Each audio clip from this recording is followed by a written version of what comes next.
Who are you? I'm not a soldier anymore. Planted at dawn, if it grows, we keep walking. And if it doesn't?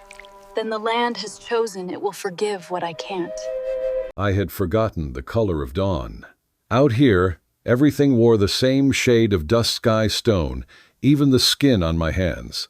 The sun crawled up slow behind the mesas, red as a burn that never healed. Frost clung to the brush, glittering like broken glass. My horse snorted once, breath ghosting in the cold. Another day in the hollow land, quiet, mean, and empty enough to fit my kind of silence.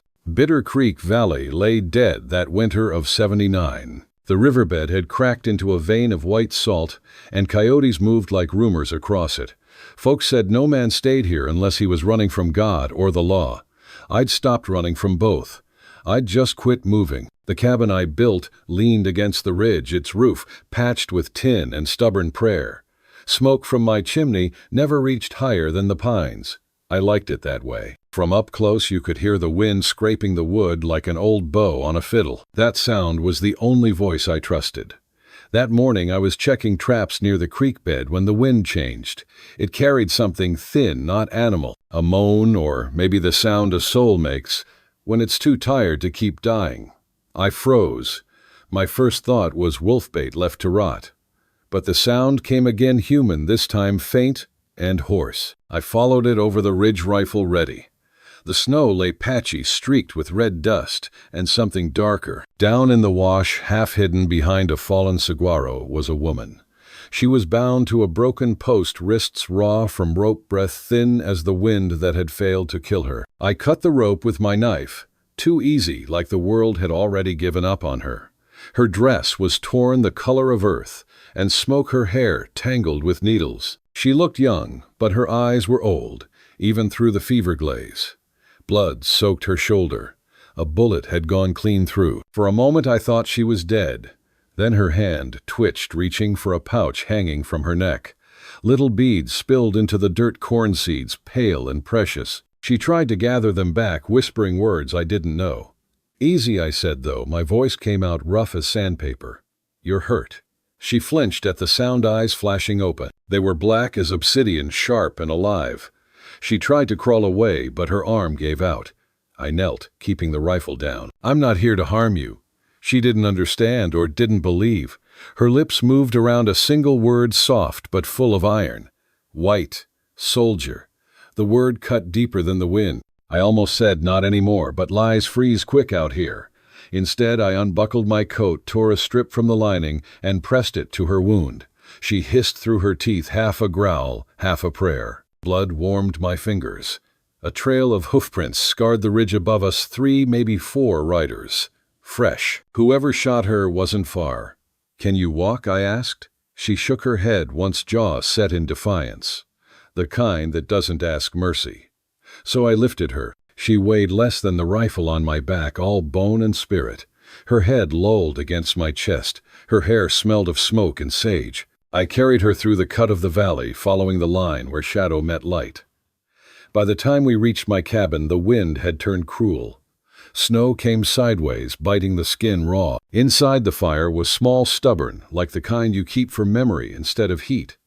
I laid her near it, tore away what fabric I had left for bandages, and poured whiskey over the wound. She didn't wake, but her fingers twitched, tracing circles in the dirt floor.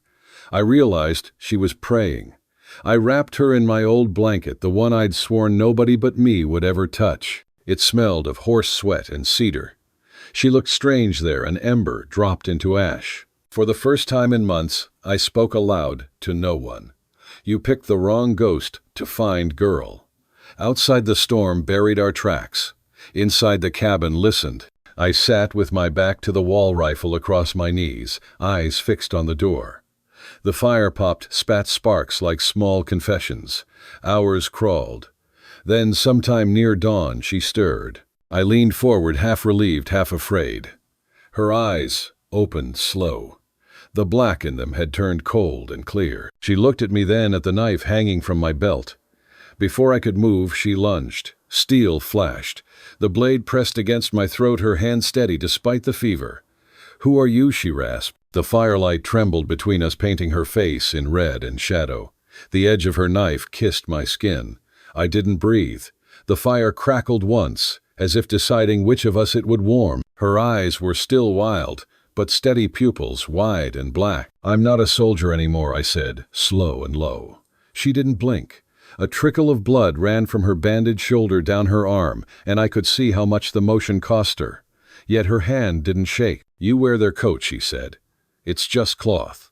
Her jaw tightened. "Cloth kills." The words hit harder than steel. I raised both hands and nodded toward the knife.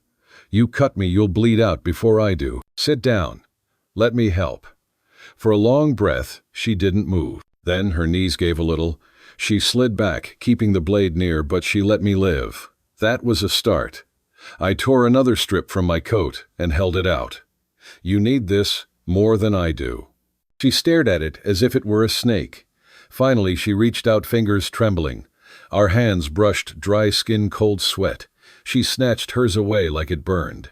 I poured the last of my whiskey into a tin cup. "For the pain," I said. She sniffed it, grimaced. "Poison. Sometimes mercy burns." She took a sip anyway. Coughed once, then twice, eyes watering. I saw the strength leave her shoulders and something else take its place. Not trust yet, but the space where trust could grow. I cleaned the wound again, careful, silent. She didn't cry out. She just stared at the fire, whispering under her breath, syllables rough and musical. I didn't know the tongue, but the cadence felt older than either of us. When I finished, I sat back on the floor. The cabin smelled of smoke and blood. Outside, the wind scraped against the shutters, like claws trying to get in. She leaned her head against the wall, eyelids heavy. "Why help me?" "Because you were dying," I said. She turned to look at me. "Many die. You let them." I had no answer for that. The silence that followed wasn't empty. It was full of things neither of us wanted to say. After a while, she pulled the blanket tighter and muttered something I did understand. "Walker." He blinked. What she pointed at the brand on my rifle butt. The carved letters SW had caught the firelight. "That name," she said. "Walker. Same as man who burned the valley." My stomach went hollow. That wasn't me. Her gaze didn't waver. "Maybe. All white men same in fire." I could have argued. I didn't. I just stared into the flame until its shape blurred. Maybe she was right. Maybe I'd been part of every fire that ever touched her people. We stayed like that for hours, the storm pressing its fists against the walls. She slept a little. I didn't. Guilt is a louder wind than any outside. At dawn, the light came thin through the cracks in the boards. Snow had stopped, but the world still wore its silence like a shroud. I stepped out to fetch wood. The valley lay white and still. Then I saw them, tracks. 4 horses. Fresh. Headed straight toward my cabin. I went cold. They'd followed her trail even through the storm. Inside, she stirred, sensing the change. "What is it, riders?" I said. Her eyes sharpened, fear and fury sharing the same spark. "They come for me." I checked my revolver, 5 bullets left. Not enough for mercy. "You can't fight them," she whispered. "They hunt for pay. Soldiers." "I'm not planning to fight." I said, though even then I wasn't sure if that was true. She gripped the knife again, weaker now, but still ready. "If they take me, I won't let them." She looked at me as if she'd heard that promise before long ago from someone who didn't keep it. Outside, a crow called once. The sound hung in the cold like a warning. I kicked dirt over the fire, smothering the light. The cabin fell into shadow. We listened. Then came the sound that changes every man's heartbeat, hoofbeats in snow, slow and certain. The riders had found us. The first shot split the dawn like a crack through bone. I pulled her down behind the woodpile, the frost biting through my knees. The cabin walls caught the echo and threw it back into the hills. Another shot followed closer, this time someone testing range. I could smell the powder drifting on the air. "They're 3 men at least," I said. "Maybe 4. She pressed her hand to the wound at her shoulder, the bandage darkening. "They won't stop. Neither will I." I crawled to the window slit and peered out. The snow gleamed dull gray, broken by shapes on horseback, picking their way down the ridge. The lead rider wore a blue coat, same color as the one folded in my trunk, the coat of a man who once took orders. One of them shouted something I couldn't catch. The sound bounced off the frozen creek and came back twisted like ghosts, arguing in another tongue. Inside, she tried to stand but stumbled. I caught her before she fell. Her skin burned through the fabric of my sleeve. Fever. Too soon, too strong. You'll bleed out before they reach us, I said. She shook her head, sweat glinting like frost at her hairline. I die, you die too. They burn the place. That's the difference between us, I said quietly. I built this place to be forgotten. You're the one they remember. For a heartbeat, we just looked at each other, the soldier and the hunted. Then another bullet chewed a splinter off the window frame, and the moment was gone. I pulled her toward the trapdoor beneath the cot. Root cellar, I said. Cold, but safe. She resisted, eyes fierce. You fight, I hide you first. The storm that had buried our tracks was already lifting weak sunlight crawling down the slope. Shadows moved between the pines, methodical. These men knew how to corner prey. Maybe I'd taught some of them once. As I pushed the cot aside, she caught my wrist. You help me, she said. Why? Because I remember what it's like to be left behind in the snow. Her grip loosened the words, confusing her, more than any lie could have. I lowered her into the dark, handed down the canteen and the rifle. If I don't come back, I will not wait, she cut in. I fight. That almost made me smile. Then we understand each other. I slid the trapdoor shut just as the first rider reached the yard. He was the trader, the same thin man from town months ago, the one who laughed about bounties over whiskey. Now his laughter was gone. He dismounted, slow, scanning the ground. Two others spread out behind him. One carried a torch even in daylight. That told me what kind of visit this was. Morning walker, the trader called. You keeping pets these days? I stepped onto the porch, hands, visible revolver low at my thigh. Can't say I'm fond of company. He grinned, teeth yellow as corn husks. We're just looking for a woman. Apache. Took something that ain't hers. Most things taken from them first. He laughed, but the men behind him didn't. The one with the torch spat into the snow. Orders are to bring her back breathing. Can't promise after that. Orders from who I asked, though I already knew. Captain Hammond, he said. Army still cleaning up its messes. My chest tightened. Hammond, the man who taught me to burn bridges and call it victory? He'd be up there on the ridge watching, waiting to see if I'd break formation again. Check the cabin, the trader said. The one with the torch started forward. I moved faster. My revolver barked once, then twice. The man folded into the snow before the torch hit the ground. Smoke coiled upward, thin as guilt. The others drew guns. One shot grazed my sleeve. I fired again and ducked behind the postwood, exploding inches from my ear. From below the floor came a faint sound, her voice low, chanting. I didn't know the words, but they crawled through the planks like heat. A prayer or a promise. When I leaned out again, the trader was gone. Only hoofbeats, receding through the pines. I knew that trick too well. Circle wide, come back, when the target thinks it's over. I reloaded fast, every motion automatic like breathing. Years of training refusing to die. The wind rose, scattering ash from the torch across the yard. In it, I could smell cedar gunpowder, and something older, the desert itself, remembering. I went back inside, lifted the trapdoor. Her eyes found mine immediately sharp despite the fever. Gone. For now. She climbed out unsteady, one hand on the wall. They come back. They always do. I helped her to the chair near the fire. She brushed my hand away, then gripped the edge of the table to keep from falling. Why you stay? She asked. Could run, leave me. I told you, I said. I stopped running. She watched me a long moment, then nodded once, as if deciding that was enough truth for now. The fever took her again by nightfall. I cooled her forehead with snowmelt, muttered curses that turned into prayers halfway through. Outside, the wind thinned to a whistle, dragging through the chimney like a dying breath. Every time she stirred, she whispered a name I couldn't catch, maybe her mother's, maybe someone she'd lost. Each time I answered without thinking, "You're safe." I didn't know if it was true, but sometimes words are like fire. You speak them to make them real. Near midnight, she woke, half delirious, eyes glassy. They kill all, she murmured. My village, my sister. I run. I see redcoats fire. I've seen that fire too, I said. It doesn't stop by itself. She turned her head toward me, tears glinting in the firelight. You part of them I was. The confession hung heavy in the smoke. Not anymore. Her gaze drifted to the coat hanging by the door, the army blue she'd cursed hours earlier. Cloth kills, she whispered again. Then, I'll burn it, I said. I took the coat outside, laid it over the torch's ashes, and struck a match. The flame caught quick, bright against the snow. For a second, the fabric looked like sky on fire.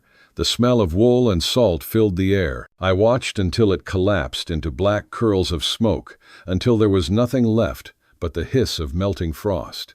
When I came back, in her eyes followed me, unfocused but calmer. You burn your skin, she said faintly. Maybe that's what it takes. She smiled then, small, tired, but real. It was the first time I'd seen her without fear. The night stretched long and thin. I sat by the door, rifle in hand, listening to her breathing. Outside, the fire died down to embers. Inside, another one had just begun. The first sound wasn't a gun. It was a horse, snorting in the cold breath, bursting white in the pre-dawn dark. Then came the rhythm, 4 sets of hooves pressing through snow, steady, deliberate, the way trained killers move when the killing is already decided. I motioned for her to stay down. She was already still, breath shallow beneath the blanket blade, trembling faintly in her hand like something alive. The wind dragged a veil of dust and frost across the window crack. Through it, I saw their outlines, dark coats, rifles, low scarves iced over. The kind of men who thought mercy was a disease. One of them called out, "Walker, we know you're in there." Hearing my name hit like a bullet that forgot to kill. Ayana's eyes cut to me, black and sharp. She didn't ask aloud, but the question burned there.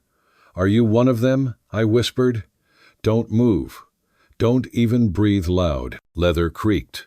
The metallic click of a chamber turning. My hand found the rifle leaning by the wall, feeling its weight, the familiar lie of safety it always offered. "Walker," the voice came again. "Command wants a word." They didn't knock. The handle rattled once, then a heavy thud shook the door. Dust rained from the rafters. Ayana's fingers tightened around her knife. "They want me," she breathed. "They want both of us," I said. The next strike splintered the latch. I leaned close. "Trapdoor behind the stove. Crawl through the crawl space. Keep to the ravine." Her eyes flared. "And you, I'll buy us time." She hesitated, half a heartbeat that felt like a lifetime, then moved silent as shadow. The faint scrape of wood told me she'd found the hatch. The door burst inward. Cold light and gunmetal flooded the room. 4 silhouettes filled the threshold, snow swirling around them like ash in reverse. "Where is she?" the leader barked. I didn't answer. The fire answered for me, spitting sparks. "She's dead," I said finally. "Took a bullet in the hills. Buried her myself." He stepped forward, boots grinding frost into the dirt. "Then you won't mind us looking." He nodded to the youngest. "Check the stove." The boy bent, gloved hand, reaching for the iron. The air shimmered. Then a dull crack came from the back wall, the crawl space. All 4 turned. "What was that wind?" I said, but the lie stank of fear. The leader's eyes narrowed. "You're lying, Walker." He took a step toward me, and I saw the veins stand out on his neck. Then a whistle came from outside, one long, one short. A signal. "Stay here," he ordered the others, and went out. The cabin became a cage of breath and wood. The youngest's hand twitched toward his gun. His lips were pale. I lifted the lantern slowly. "You got family, kid?" He blinked. "What?" "Someone waiting on you," he swallowed. "A mother. That's reason enough not to die here." He frowned, uncertain, and that was the moment I needed. I smashed the lantern to the floor. Fire ran like spilled whiskey. Flames climbed the walls, feeding on pine and fear. "Fire!" someone shouted. I dove for the back corner, smoke tearing my throat. Shots cracked wild carving holes in the light. From beneath the stove, the trapdoor lifted. Ayana crawled out, eyes wide in the blaze. Fire painted her in copper and blood. "Go," I yelled. She shook her head, reaching for me, but a beam split between us, throwing sparks. She vanished into the storm. The roof groaned like an old god dying. I stumbled through the back lungs, searing. Snow hit my face like knives. Behind me, the cabin collapsed, fire and smoke swallowing everything I'd ever owned. When I woke, The world was gray. Ash and snow had made a truce. The cabin was a skeleton of black ribs. No bodies, just tracks' hooves heading north, and one small footprint pressed deep beside them. She'd made it. I followed. The trail wound between red cliffs, scarred by wind. The sun crawled weak over the ridges, bleeding color into the frost. Beneath the crust of snow, I could hear water whispering the buried creek that gave this place its cursed name. Bitter Creek. A mile on a whistle-thin human familiar. I ducked behind a boulder. 2 riders appeared, scanning the canyon. Ayana crouched high on a ledge above them, knife ready. When she saw me, her eyes widened in warning. I shook my head. Wait. She mouthed something, maybe now, and shifted her stance. A stone skittered down. Both riders jerked up rifles, half raised. Go, I shouted. She ran. They followed. The canyon funneled them into a throat of rock.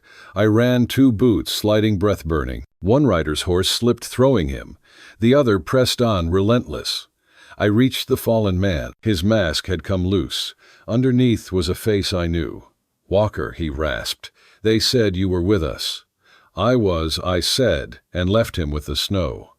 Ahead, gunfire cracked once, then again. I rounded the bend. The remaining rider lay twisted near the creek bed. Ayana stood over him, chest heaving, blood on her cheek, not hers. She dropped the rifle she'd taken. He aimed at you, she said. You aimed better, I answered. Her eyes flicked toward the cliffs. More come soon. I nodded. Then we move. We crossed the frozen stream, following the sound of hidden water. The land narrowed, the red walls rising higher, until the sky was only a ribbon. By dusk, the wind had stilled. We found a hollow beneath an overhang and crawled inside. I struck flint. The flame caught, slow guttering before it steadied. Ayana crouched opposite me, eyes reflecting the fire. You burn your house, she said quietly. Didn't like the view. She traced circles in the dirt. Fire takes memory. Maybe good. Maybe not enough. For a long time we sat without speaking. Outside, snow drifted down like falling ash. Her wound bled through the bandage again. I reached for it. She flinched, then let me. The bullet hole was angry and dark. I poured the last of the whiskey. She hissed but didn't pull away. You should have left me, she whispered. Maybe, I said, but I've been leaving people my whole life. She studied my face, as if searching for the part that still believed in mercy. You were soldier. Was. You kill my people. The words landed like stones. I didn't answer. After a moment she nodded once, as if she'd expected silence. Then, now, you save one. Outside, a coyote cried long and low. The sound threaded through the canyon like grief, finding its echo. The fire burned low. She opened a small pouch from her neck. Inside lay 2 corn seeds, pale and perfect. Plant one when dawn comes, she said. If it grows, we live. And if it doesn't, then the land says no. She pressed the seed into my palm. It was warm from her skin. I watched her eyes until they closed. Even in sleep, she looked like she was listening to wind, to ghosts, to the earth itself. I didn't sleep. I watched the flame crawl down to coals, then to red whispers. Somewhere beyond the cliffs, a horse cried out. Then, silence. At first light, we moved again. The canyon widened into flats of frost and shale. Every step crunched like bones breaking underfoot.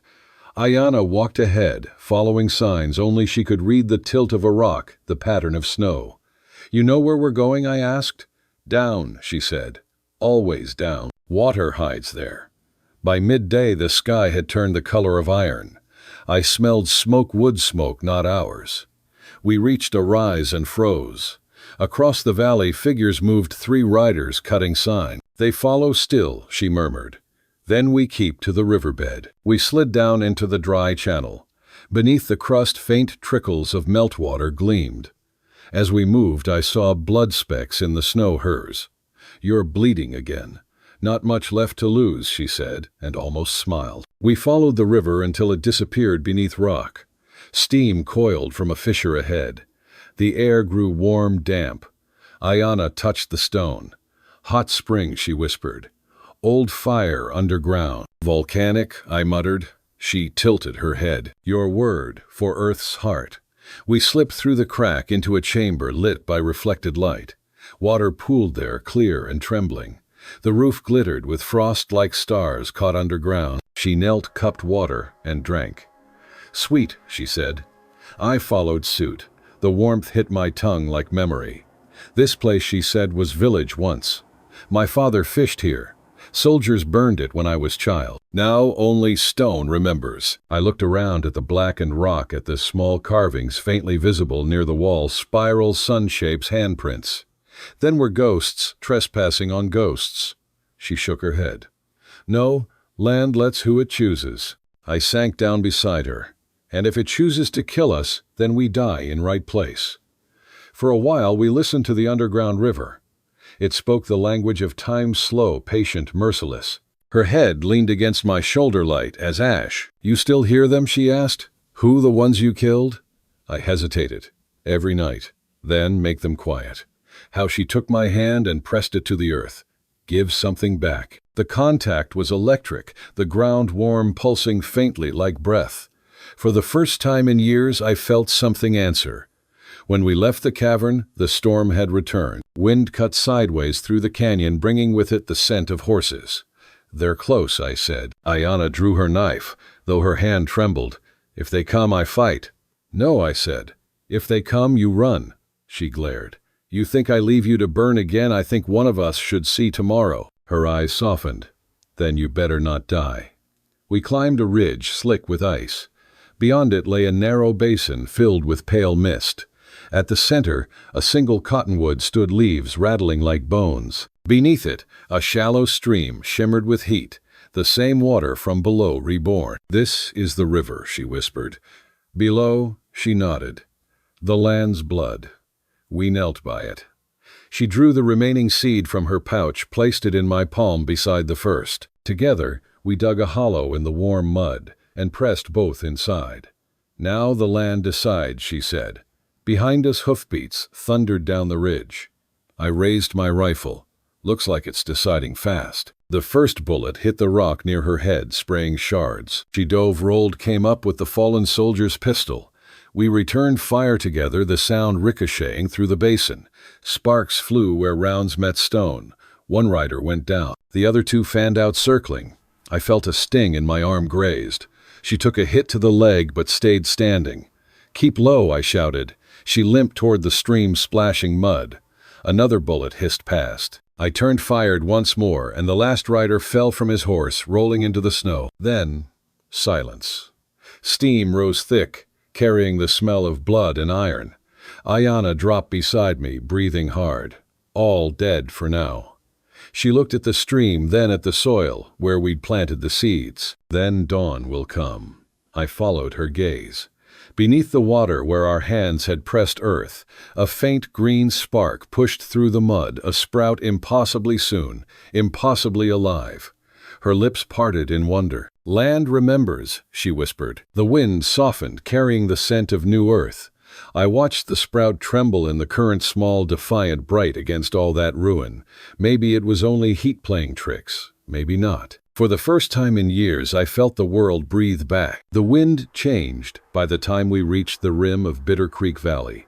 The storm had passed, but the world it left behind was stripped bare, gray stone frost and the dull shimmer of frozen dust. Nothing moved except the wind and the two of us inside it. Ayana walked a few paces ahead, shoulders squared, though her steps dragged.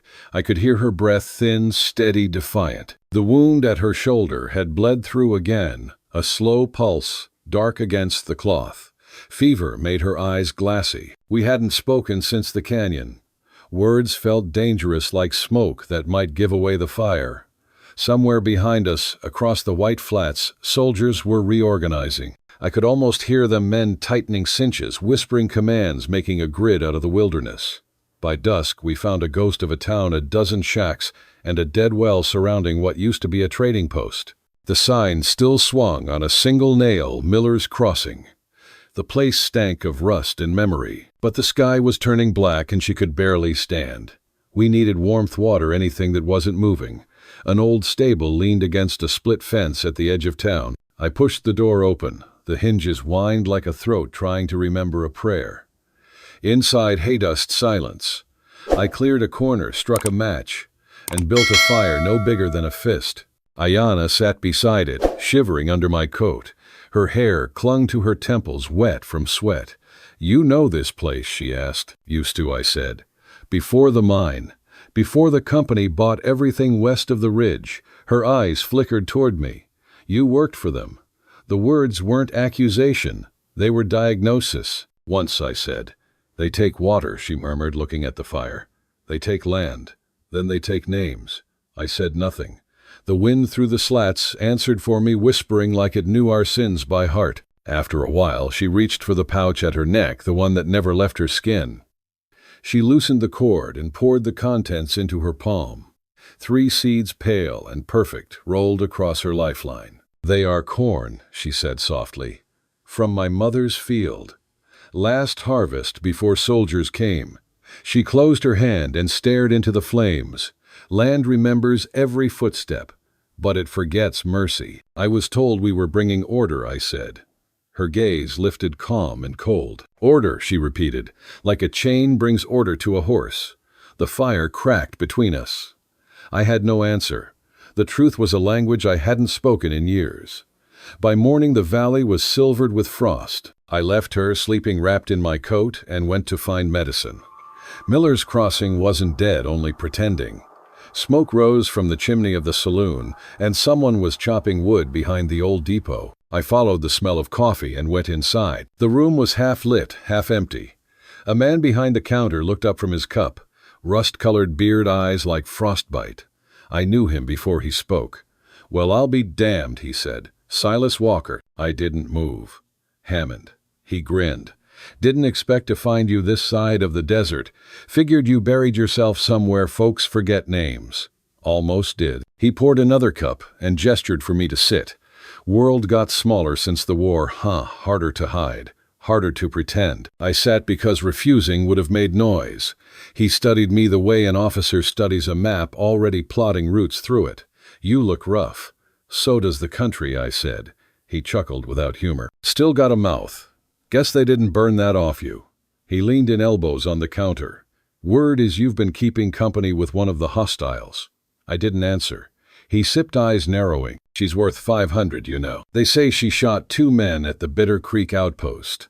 Stole company maps, rail lines, water rights, the whole damn future of Arizona territory. She's not what they think. No one ever is," he said. "But the paper don't care." He reached into his coat, unfolded a document, and laid it flat on the bar. My name was printed across the top, "Silas Walker warrant for aiding and abetting insurrection." My chest went cold. "Signed yesterday," Hammond said. "Your old friends at the company drew it up themselves. Guess loyalty don't last past payroll." He watched me read it, smiling like a man admiring his own handwriting. "Turn her in, Silas. Deliver her to me alive. You keep your freedom, maybe even your land. Hell, they might make you foreman again." "I'm done following orders," I said. "That's what every dead man says before breakfast." I folded the warrant until it disappeared in my hand. "You still work for them?" He shrugged. "Somebody has to keep the trains running." "Trains don't need graves," I said, and walked out. The air outside smelled of rain that wouldn't come. Ayana was waiting near the edge of the stable, her face pale under the hood. She saw the paper in my hand and didn't ask. "They come soon?" "Yes." "You spoke to him?" I nodded. "What did he say?" "That you're worth $500 and my life." Her jaw clenched. "Then leave me." "Not happening. You owe nothing." "Maybe that's why I can't walk away." Her eyes softened briefly. "He knows where we are. I know. We packed what little we had, a blanket, half a loaf of bread, the whiskey bottle, my rifle." The wind outside carried the far-off rhythm of hooves. "Walker," she said, voice low. "Why you stay?" "Because someone has to." She didn't reply. Instead, she took the last of her seeds and pressed one into my palm. "If I die, plant this." "You're not dying." "Everyone dies," she said. "Not everyone plants."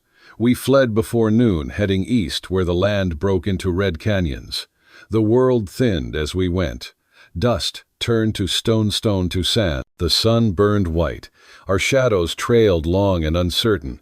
By mid-afternoon, the sound of horses followed us, distant, steady, disciplined. "They follow," she said, "always." She stumbled once, then again. I caught her arm, felt the heat of fever. "You can't walk much farther." "Then I crawl," she said, teeth clenched. We found shelter as the sun fell, an old mission ruin at the base of the cliffs. Half its roof gone, its cross lying broken in the dust. Inside, the air smelled of smoke and rain that never reached the ground. Ayana sank beside the crumbling altar. This place was holy, still, as I said, even when ghosts pray, especially then. I gave her water from the canteen, watched her drink with shaking hands. Outside, hoofbeats echoed against the rocks. Hammond's men had reached the valley mouth. I checked my revolver, 5 bullets left. Not enough for mercy. "Walker," she said suddenly, "why, they call you that because I never stay." She smiled faintly. "Then stay now." For a heartbeat I wanted to. But staying meant dying when the past was faster. "There's a passage behind the altar," I said.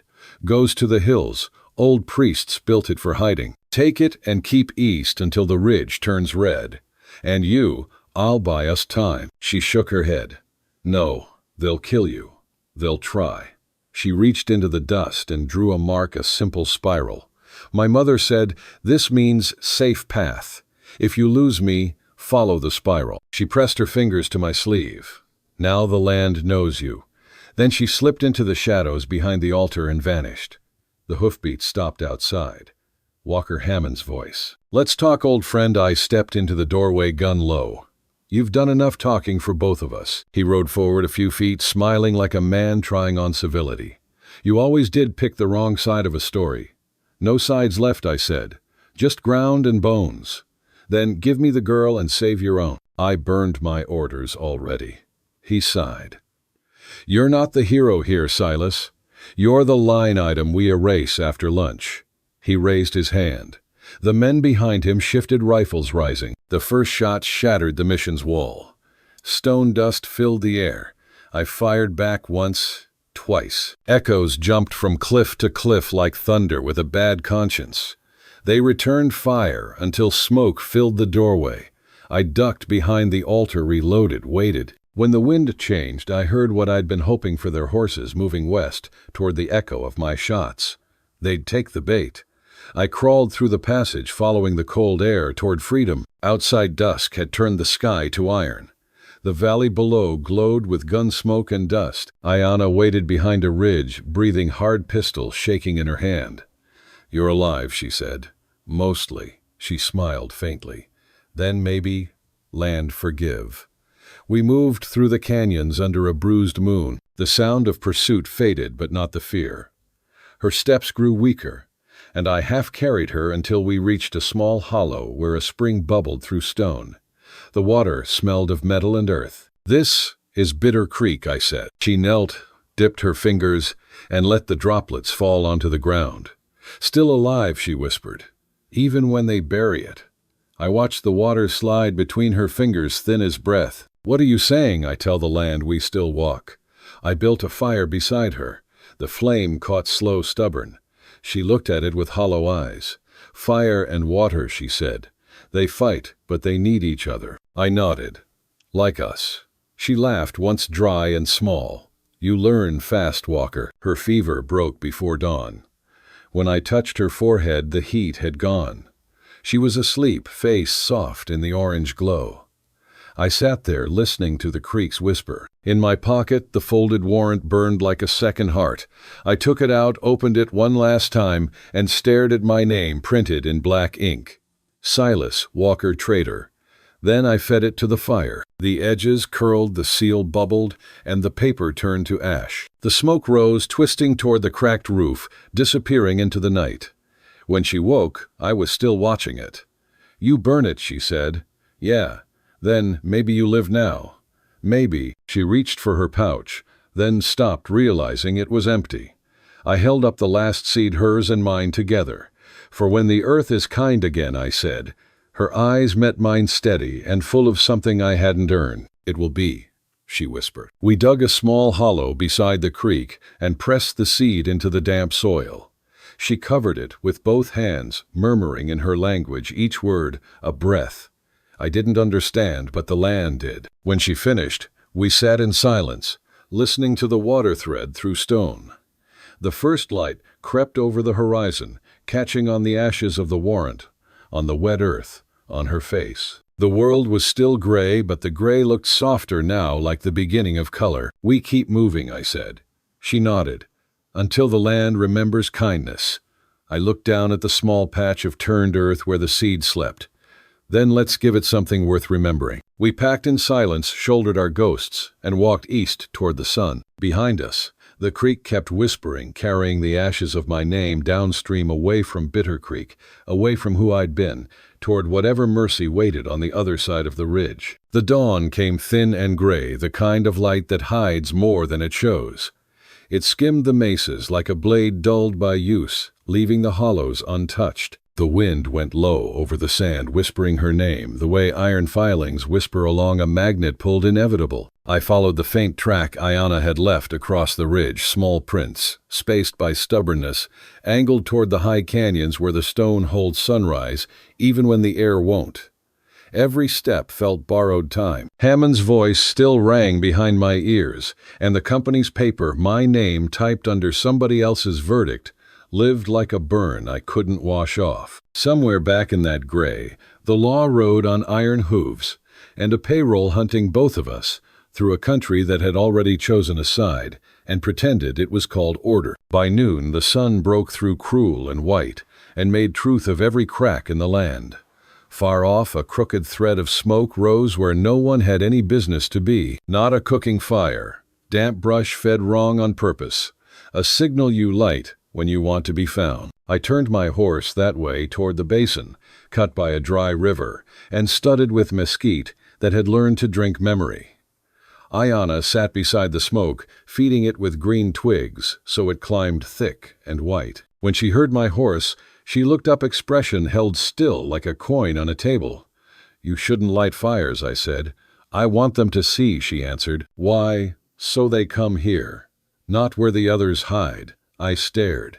"You're drawing them to you." "To us," she said, and there was no tremor in it. "You said you would not leave." The wind rose, tugged her hair across her cheek, and showed me a calm that scared me worse than riders ever had. "You think you can stop them?" "No," she said, "but the land can."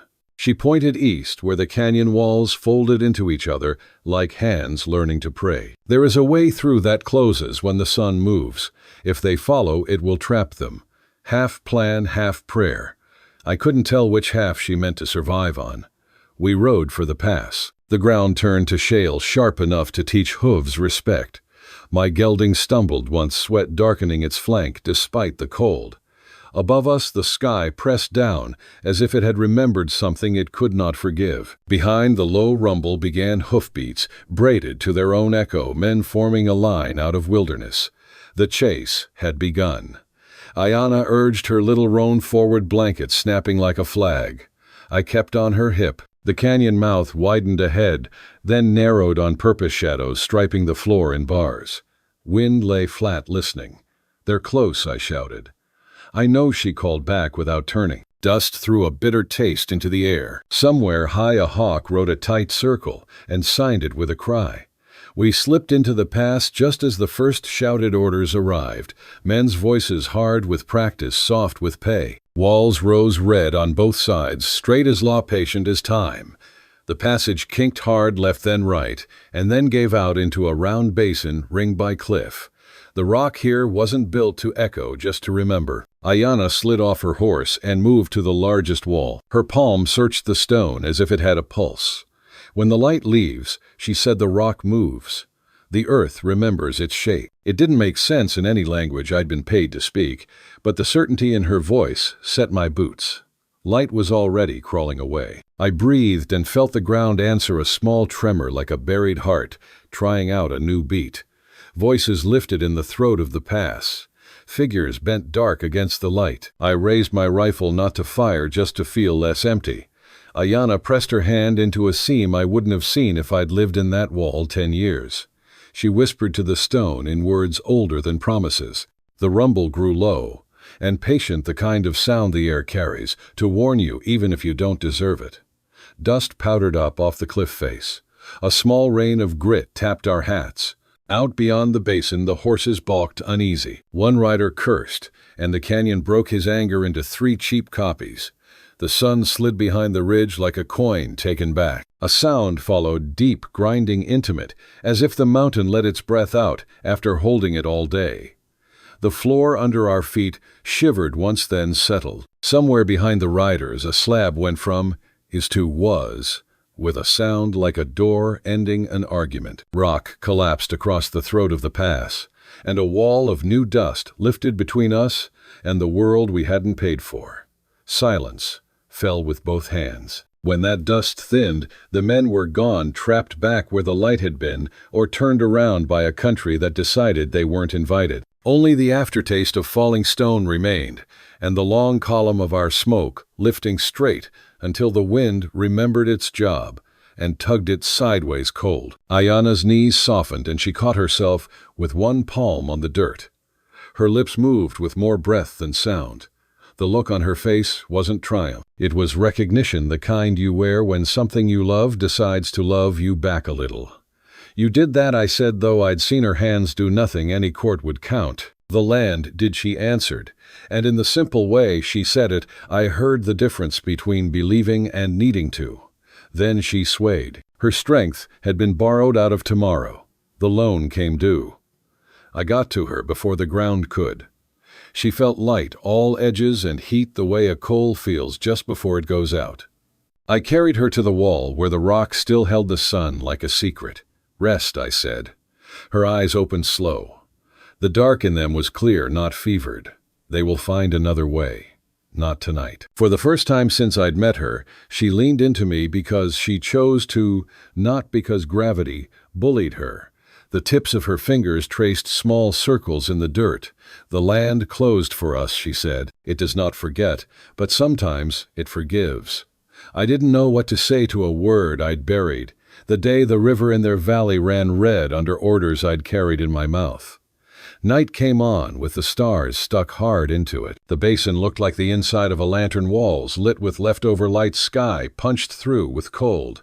I built a small fire and bullied it to stay small. The smoke went up straight like a spine until the wind shouldered it into nothing.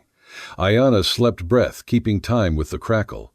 I sat with my back to the rock and watched sparks rise and forget. Every sound felt too loud, the slide of pebbles, my traitor heartbeat, the memory of Hammond sliding the warrant across a bar like he was tipping me for good service. I'd known in that moment that going back wasn't a direction, only forward and down. Around midnight the wind changed its mind and came from the far side of the sealed pass. Faint shouts filtered through stone, then a clatter, and the hard bark of a rifle that meant nothing worth killing. They were alive and angry and working at the world. The world wasn't impressed. I fed the fire one last thin branch and let it keep the kind of glow that knows how to leave. Dawn found the basin washed with pale and rimed in frost. The stones wore silver. Ayana woke with the first quiet and sat up, slow eyes narrowing at the cold. "They live," she said. It wasn't a question. "Yes." "Then we go east. There is a spring near the mountains. My people hid there once." We packed our small life, half a blanket, a tin cup. The little whiskey left the worn knife, 5 cartridges for a rifle that wanted 6. Hope thin enough to tear if handled wrong. We led the horses until the slope forgave us. From above, I could see the new rock fall, closing the pass, dust still hanging where someone's confidence had been. It looked almost peaceful, the way scars look peaceful, too late for anger, too early for forgetting. We climbed to a plateau where the world opened its mouth again. The desert rolled out bright, endless, all teeth. Faint lines crossed it, wagon ruts turned to memories. Camp rings broken into shadows, a shine far off that could be water or lies. Ayana shaded her eyes. "There," she said quietly, "where they dig, the company. They take the ground apart to find what is not theirs." "The mine," I said, and tasting the word put metal in my mouth that no water could wash. She nodded. "The spring runs beneath it. They broke the river to feed their tunnels. The ghosts I'd filed under done stood up and answered their old roll call. I had ridden guard for those men, telling myself work is work. I had watched a ditch change a creek's mind. I had watched a man say progress and mean hunger. My stomach kicked like a wronged mule. You helped them, she said, without accusation, just the fact of a sunrise. I helped myself, I said. Same thing, she answered gently, which was worse than anger because it didn't give me anywhere to hide. We walked until the sun got mean. Heat turned distance into water that refused to be true.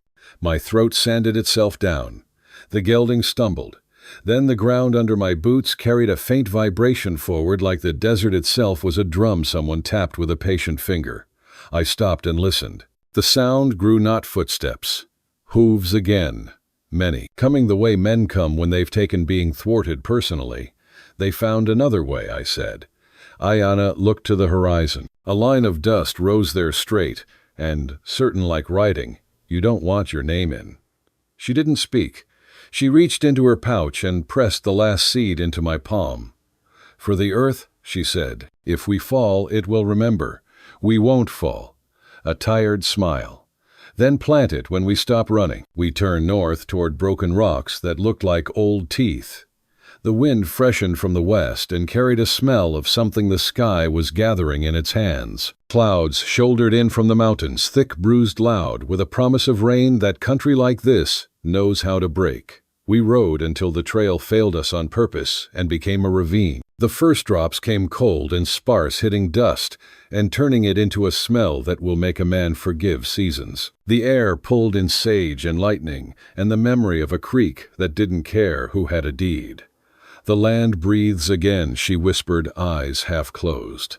Thunder rolled far off, then nearer. In the lull, I could hear the pursuit changing gears, hooves hitting stone curses, shortening a man's voice, breaking into the thinness that comes when money meets a deadline. We slid down the ravine and kept to the right where the shale was newer.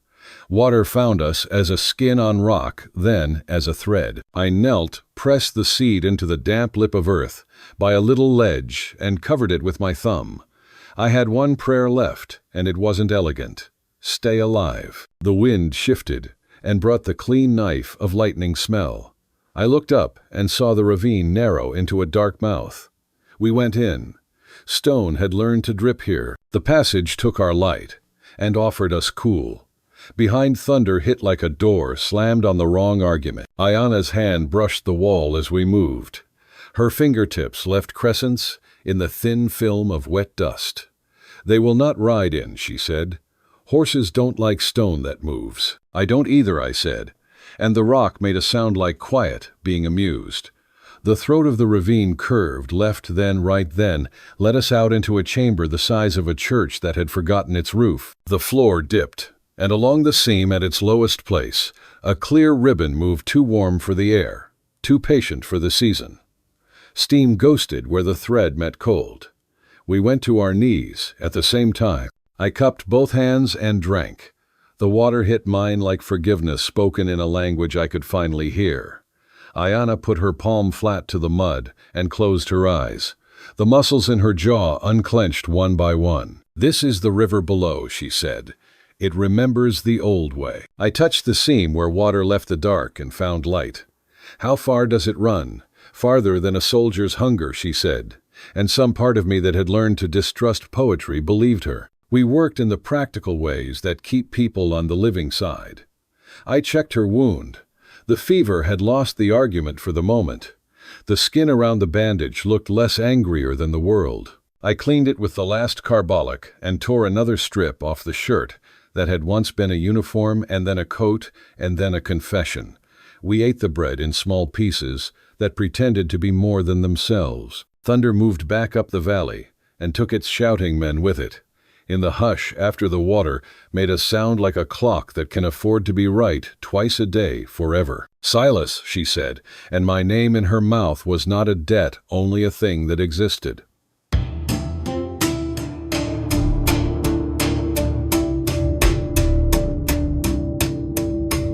You were with Hammond, she said, eyes on the seam. Before. I said nothing because truth was the only thing there, and it doesn't like company. She looked up, not asking again. You were with him when they burned my people's houses. Still nothing. Her face softened at the edges the way stone does when water insists. Now you are here. I nodded because that much courage I could afford. We sat with our backs against the warmest rock. I watched the way the little steam lifted and failed and tried again. She leaned the weight of a bird against my arm and didn't pull away when I didn't. After a while, we slept in pieces like two people learning a song with one ear open. In the slit of my dreams, a corridor of fire ran toward a corridor of water, and then both turned into rows of corn high enough to hide mercy. I woke to the sound of rain and the sight of Ayana's hand on the earth, saying a word with no sound. When the storm moved on, the ravine breathed out. The world above had changed color while we weren't looking. The rock wore a deeper red. The air tasted washed and clean the way regret never is. We doused what heat our little fire had pretended to and shouldered our small lives again.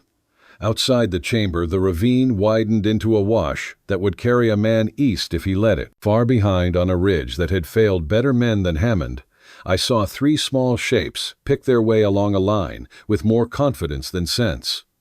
They have a path, I said. They have a map, she said. The land has something else. What time? We took the wash. The water we had found slid under the sand, now cold under our soles, guiding without confessing itself. The sky broke to blue in places, and the wind learned a new note out of the smell of wet creosote. In the next bend, the wash shouldered into a field of basalt busted black, hard to trust. Our horses hated it the way truth hates speeches. Foot, I said, and we walked. Each stone rocked just enough to keep a man honest. Behind us, halfway back to the last thunder, a rifle spoke once too far, too angry. No bullet walked that distance and kept its religion. We came off the bad rock into a stand of willows whose roots had memorized the secret river. There the wash split, one path bright and wrong, one dull and stubborn. Ayana spat on the dirt between them, watched which way the wet ran, and took the dull road.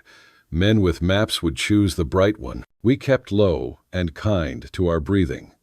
The country softened, as if remembering a promise it had made before iron and paper. In a shallow bend where the willows arched a green rib cage over us, I stopped and turned a patch of earth with my knife. The soil beneath came up dark and easy. I dug 2 finger widths, pressed her last seed and my own prayer together into that damp, and covered them with a care I had not given much else. She watched without speaking, and then laid her palm over the place, and said something so soft even the leaves had to lean in to catch it. For the earth, I murmured. For us, she corrected, and the correction felt like an absolution given on installments. We moved again. The sun reappeared but had lost its cruelty for an hour. I could feel the law somewhere behind us, counting horses and names and miles. I could feel the land counting different. In that difference we walked 2 small facts under a sky that had seen better and worse, and filed both under weather. When the ridge at the wash's end climbed to meet us, we stopped. Beyond it the country broke into 3 ways, a bad way, a worse way, and a way no man with a timetable would choose. We chose the last one. The wind started up again, not iron this time, but willow with water somewhere under it, grinning in the dark. Come on, I said. She smiled without showing teeth, and we went where the river below wanted us, where the land we'd angered had decided to be kind for a minute longer, long enough to carry us into whatever the next trouble was called. Rain chased us through the ravine, thin at first, then steady enough to erase the edges of the world.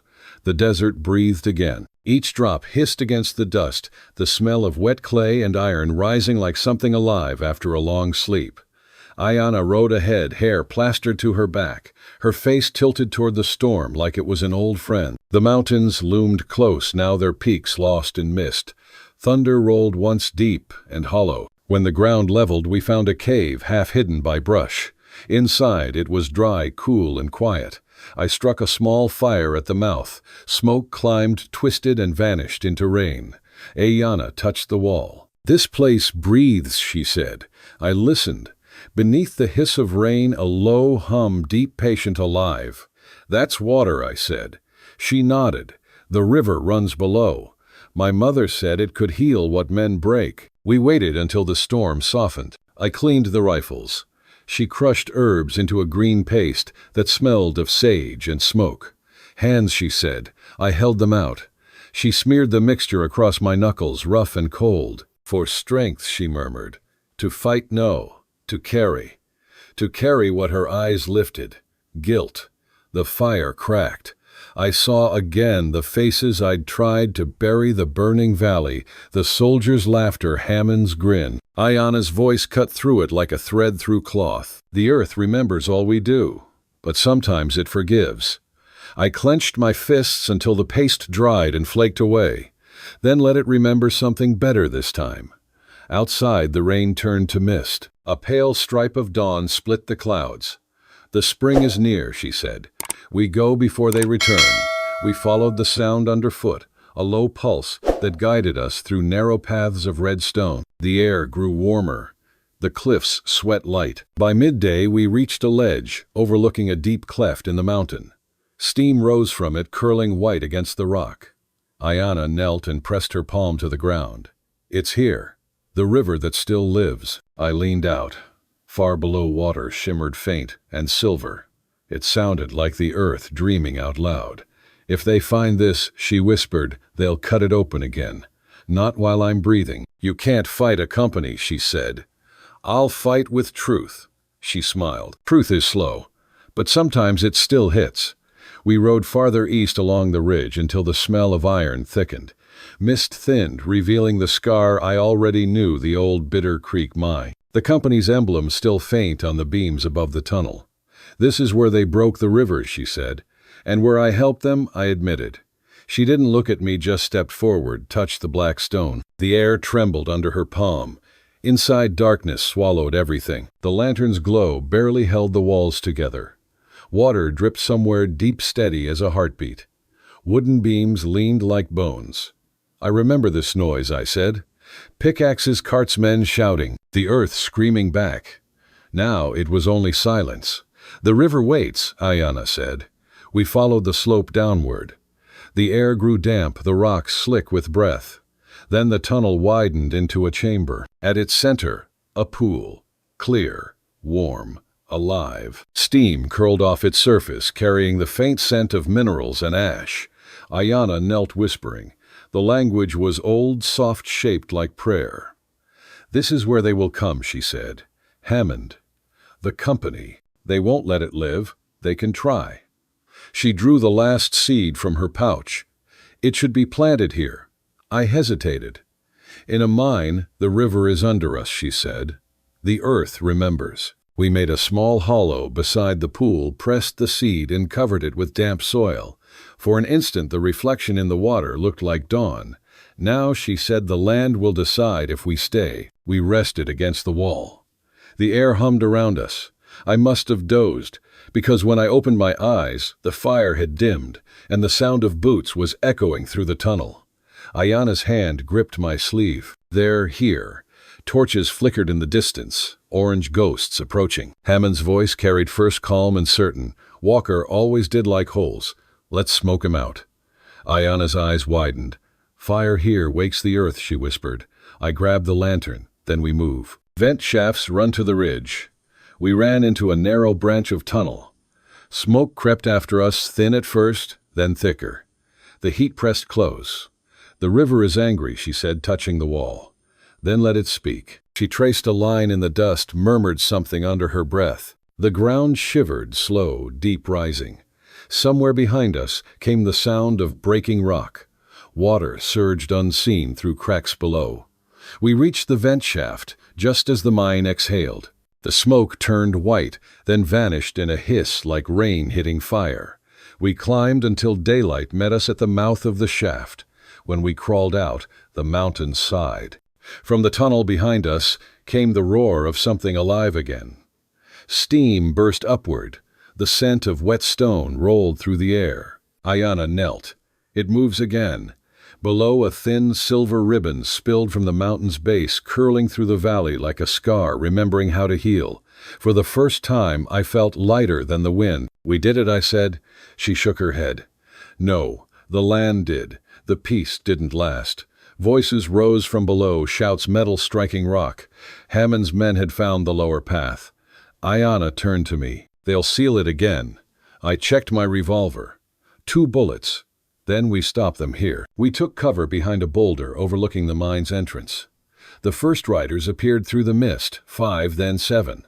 Hammond was among them, his coat slick with rain.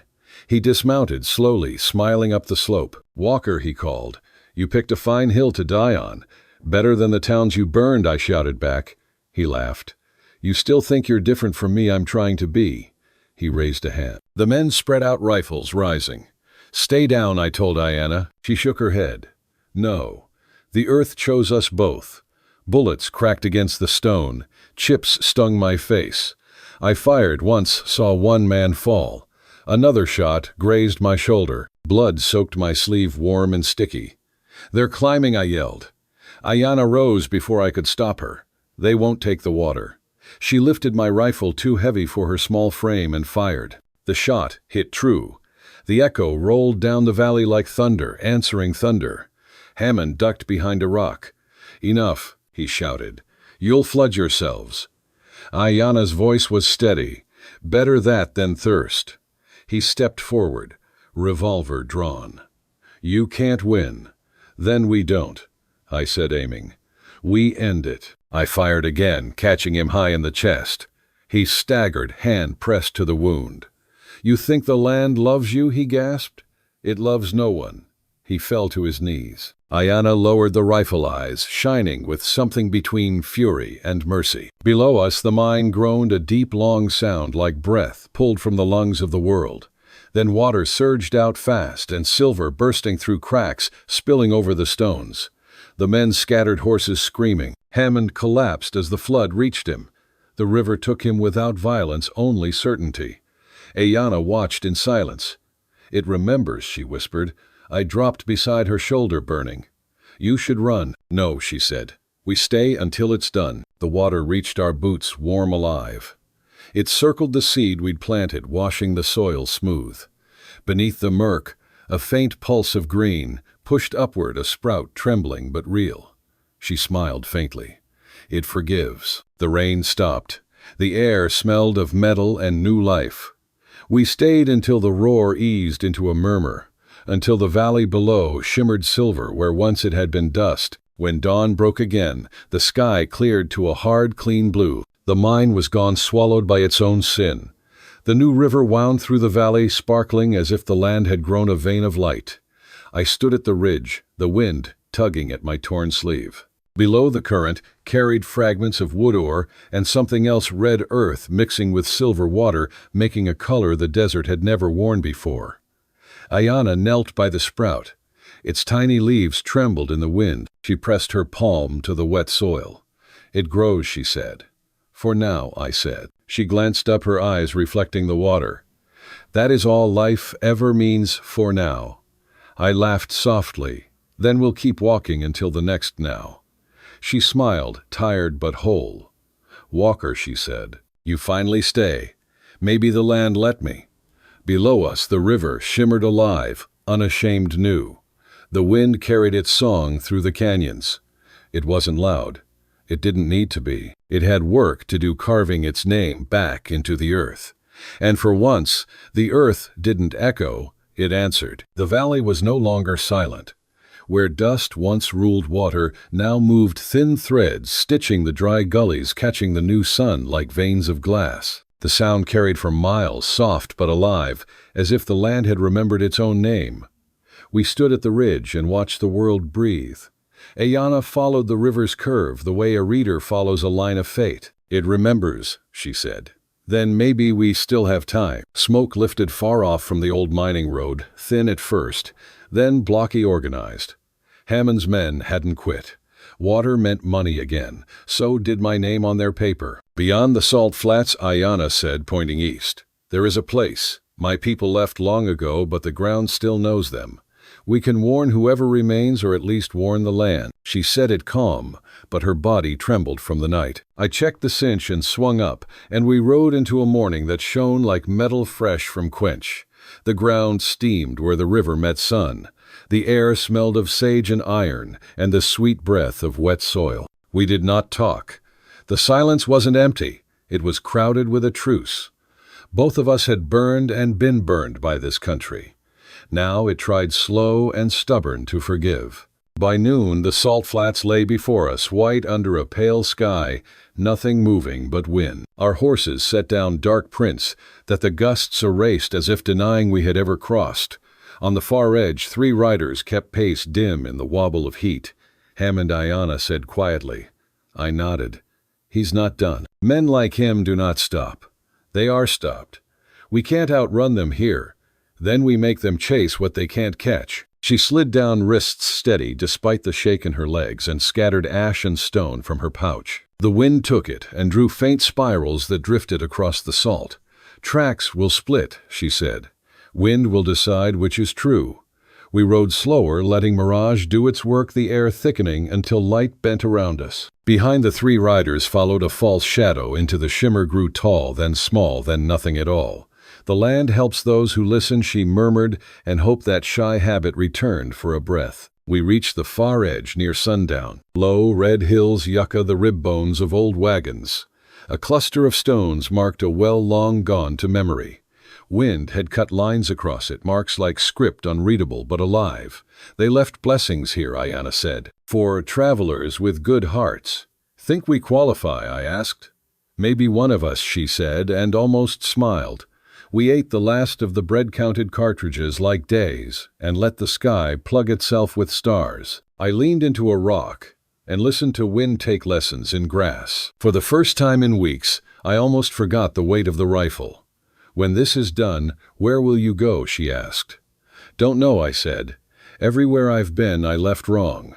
Then go where you can build right. And you, I go where the water goes. Not promised truth starting to happen. Sometime after midnight, the horses snorted, and the ground carried a faint tremor. An orange smear lifted on the horizon. I touched her shoulder. They found a line. She sat up, eyes clear. Then the land will rise. What does that mean? She didn't answer. She just faced east, where the dark flickered, as if an unseen hand were testing matches. Before dawn, the wind turned hot and metal loud. Hooves built a rhythm older than language. The riders came as the sun pulled itself up red as a blood-warm coin. Hammond rode, front coat, open eyes set on me like a debt that had learned to walk. Walker, he called, voice neat as a ledger. Fine mess you've made. The company does not forgive. My throat tasted of dust and copper. I said nothing. You think you can hide behind her. Government wants the water, not your conscience. Ayanna's voice crossed the wind steady. The water belongs to no man. They paused. The hunted rarely talk back. Hammond smiled thin. Brave words from the already dead. From behind us, the ground shuddered, a gentle warning that gathered itself. Ayanna stepped forward, kneeling both palms to dirt. It rises, she whispered. Cracks raced the flats, thin and glittering. Dust lifted in white plumes. The horses screamed hooves, finding nothing that promised to hold. Hammond shouted, but the land had stopped listening to salary. The plain didn't break, it woke. Water pushed up through the fissures, thin threads, then eager ribbons, all shining red, gold in the coin of dawn. The new lines ran toward the river. We had woken miles away, finding the old path, the way a hand finds a scar. Move, I said, grabbing for Ayanna. She shook her head. Stand. The ground heaved just enough to put me on one knee. Riders, scattered shapes, swallowed by a lifting mist. Hammond turned his horse and cursed coat flapping like a failed flag. Water ran faster, turning salt to mirrors. For a moment the desert shone white and gold alive. The land takes back what it's owed, she said. We backed to the ridge, the flood threading behind. I half dragged her up the broken rock, and we watched the plain turn to moving glass. The riders shrank their paths, twisting like shadows under a pond. Silence returned, with a new grammar, no longer the hush of death, but breath, held and then released. Ayanna sank to the stone eyes on the newborn artery cutting the salt. You called it, I said. It heard itself, she answered. We only listened. We didn't wait for an end that wouldn't come. The land's work had more hours than ours. We rode on toward the new river, slow, careful, following channels the flood left like notes. The smell of minerals and rank wet thrilled the lungs like a first lie told right. By afternoon, the water ran in a clean ribbon alongside low ground, bright enough to make the sky jealous. We made camp above it. Birds found us, the kind that swear their names to water and mean it. Ayana knelt by a damp shelf and drank as if the act carried law. I went dumb all at once. The world tilted. The wound from the ridge high right shoulder had decided to calculate its due. The bandage showed darker circles. The edges of the day blurred. My breath turned shallow and expensive. Ayana saw it before I did. "Sit," she commanded. "I can sit," she said again, and the earth under her voice left no room for argument. She tore the bandage and hissed through her teeth. Blood welled and then slowed, but not enough. She cleaned it with river water warmed in a tin and crushed more herbs. "Give me your hand." I did. She set my palm flat to the ground and set her own over it. "Now," she said from somewhere deeper than language, "give back. What everything you took, everything you kept." She untied the little pouch at her neck and shook it. Empty. She looked at me, then reached to the pocket where I had kept the extra kernel. It wasn't there. We'd planted it at the pool. She breathed once decided, and unwound a thin braid behind her ear. A single pale seed rolled free, hidden there like a kept secret. "Last," she said, and placed it in my palm. Blood from my shoulder ran along my wrist down my lifeline and beaded at my thumb. Ayana pressed my hand to the damp soil at the river's lip. The red sank in, vanishing to the dark like news traveling quick. She covered my hand with both of hers and spoke low, a cadence, like walking into rain with your eyes open. The wind shifted. The water altered its song by a note. Heat left my face and came back as warmth. I closed my eyes, and the dark came gently. Fire rose not in the world but behind it, rolling through the old valley. I saw houses catch, heard a woman shout a name I had once carried like a weapon. The fire ran toward me, and I did not run. It reached and turned to water at the last inch, and poured through cold and full. On its back, corn stood high, as a man leaves, whispering the oldest agreements. In the far row, I saw a child laughing, without asking who owned the cloud. "Silas." Ayana said, voice close and bright. "Stay." I opened my eyes because she had asked. The day had leaned toward evening without leaving. My breath went longer. The pain lost its knife and kept only its truth. Blood at the bandage slowed to an arithmetic I could afford. "We have to move," I said, though. The ground had my name in it now, and leaving felt like walking out on a sentence that had finally learned punctuation. "Soon," she said. "But first look." She lifted our hands from the earth. Where our palms had pressed the soil wore the print of 2 lives. At the seam a pale nub showed, as small as a lie told by a child, sharp as a promise. It might have been light. It might have been everything. The river kissed it, and the nub pushed through a grain more green, remembering a path older than grief. The wind brought a faint metallic cry from far behind, bugle or whistle, followed by the thin peal of a handbell, the kind men use when they want the world to behave. Down the valley, a black smudge gathered wagons, not riders. Company men with crates and surveying rods, the sort of tools that turn water into straight lines. Ayana stood swaying once and finding balance. "They come not to kill this time," she said. "To measure." "Sometimes that's worse," I answered. "We will not meet them here. The land has work." She rewrapped the wound with cloth rinsed in the river and tied it off with a knot neat enough to be law. We broke camp to a smaller thing than ourselves and headed downstream along the new bent course. The sun sat down soft on the rim, and the river learned the word glow. By the time the first cold of night arrived, we had left the flats behind. Cottonwoods, their feet wet with luck, rattled the evening. Frogs, God help us, tried voices. We stopped on a rise. Below, the water braided quietly, choosing shallows and keeping them. The sprout at our back had long since dropped behind us, but in my hand, the smell of its wet birth clung like a good lie to a bad man. Ayana watched the dark. "When dawn comes," she said softly, "it will touch what we planted and make a shadow. If the shadow is short, the day will be kind. If long?" "If long?" I asked. "We keep walking," she said, "until the land says stop." The night passed with the river's grammar under it. Somewhere an owl set the period on a sentence no one else heard. When light returned, it came honest, no tricks, no haze, just day, arriving like work clothes. We stood with it. The first bar of sun slid under the ridge, and found the lip where we had pressed our hands. I couldn't see the sprout from here. I didn't need to. The river changed its note, one higher, one braver. I felt it in my shoulder, in the place where blood had argued with earth and lost politely. Far off, the bugle called again, closer now, too clean for this country. The wagons would make the dry road by noon. Men with stakes would plant them and call the lines true. The water would not care. But a child might one day if we failed. Ayana stepped to my side. Her hand brushed mine and stayed there in the air between. Choose, she said, not unkind, whether you belong to men who take or to the ground that gives. I chose last night, I said. Then keep choosing. She faced the river. That is how the land forgives. We started down toward the lights stitched in the valley. Behind us, in a seam of damp earth, a green point lifted another breath toward morning, and the dawn, seeing its work, kept coming. Morning came with a thin mist over the new river, like breath held and then released.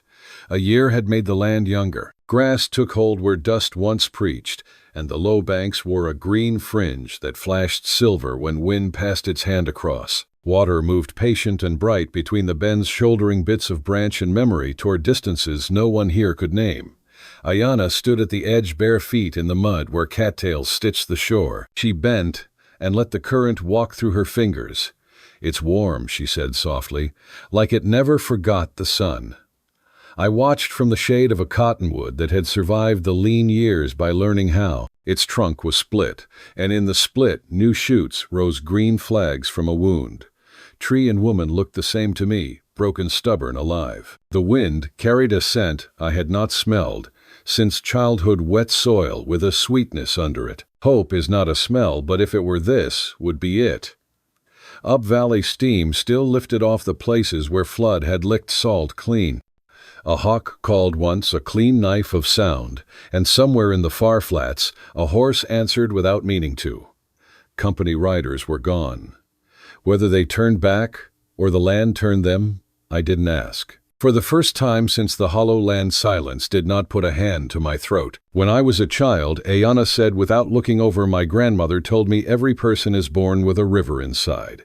It runs from the heart to the hands. When they harm what feeds them, water runs backward and dries. She turned eyes dark and even. Yours runs again. I never know what to do with gentleness aimed at me. You give me too much credit. I give you truth, she said, which was a mercy sharper than any kindness. We worked that day the way belonging teaches. She cut willow whips. I sank posts. We stretched rawhide for a door. Frame raised a lean. To that leaned into a bank of earth, and set a little stone ring where fire could live without wandering. It wasn't much a frame, and hides a patch of shade and the sound of water, but it was the first place in years that felt like it meant my name when it said shelter. By noon, the sky had bleached into the deep blue of forgiveness. Wind shifted to bring us the smell of running water and birds we hadn't heard here since the river first forgot itself. I found myself watching how she moved the economy of hands that know what the world does not owe you and how to make do anyway. The sun lit whatever copper it could find in her hair. She felt my looking and did not hide. You stare like I'm not real, she said. Maybe I'm still not sure what is. She smiled the smallest amount. Then look at the water. It doesn't lie. I did. The river kept its slow grammar, and I understood that I had been chasing not a person, not even absolution, but this cadence, the count of a country remembering its name. Evening lowered the light to something a fire could answer. At the bank she opened the small pouch she had carried through every kind of weather. There were no seeds left. Only dark earth ground fine by time and fingers. She poured a line along the soft edge beside the reeds. For the ones who walked before. You think they're watching, I asked, kneeling with her. They don't need to, she said. The land remembers for them. Her words settled as if the river made room.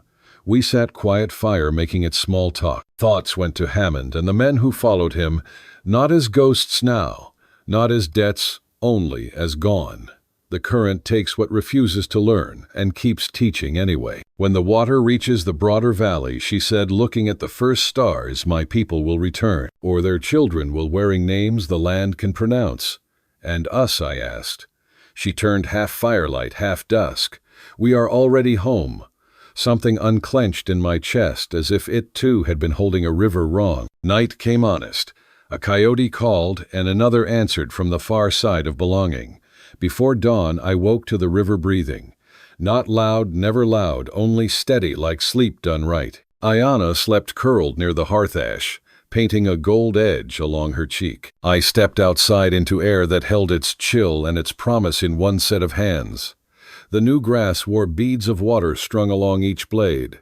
Birds tested lines over the mist. The river ran broader than last summer and had begun to stitch shallow ponds where mines had pocked the ground, turning scars into little mirrors with sky for a tenant. I knelt at the bank and put my hands into the mud and the cold. When I cupped, light gathered.